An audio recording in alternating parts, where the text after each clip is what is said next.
Hello, this is station number 2. On this station, as you would also see on the task sheet, magnesium and sulfuric acid. Now, hope you remember the formula. If you didn't, well, I gave you another name for it. It's called hydrogen sulfate.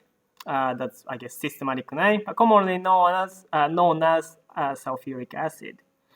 And to see the reaction and change in that, I'm going to, pour a bit sulfuric acid. This one is 2 molar, so it's fairly concentrated. So hopefully this thermometer also doesn't get dissolved or anything.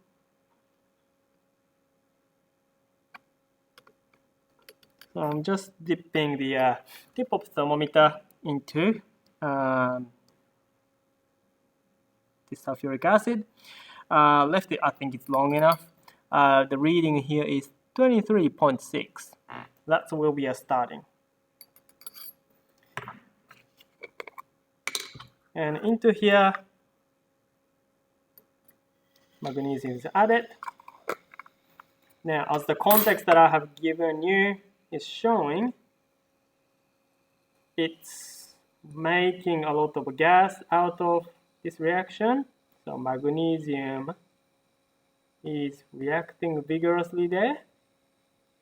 And I can also hear sound.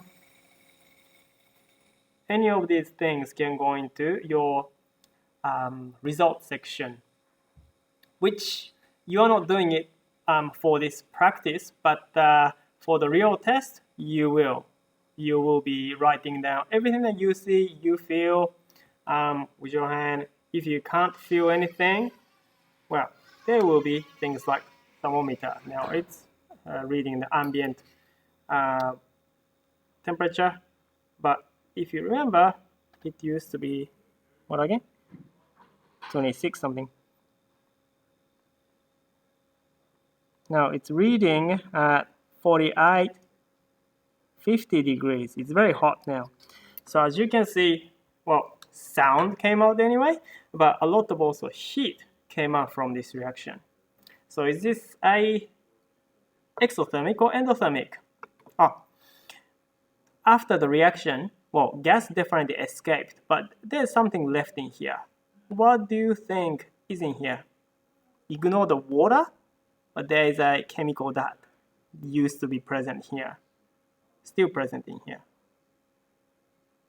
So, see if you can guess what it was from the reactants that you used, magnesium and sulfuric acid. All right, moving on to the next station.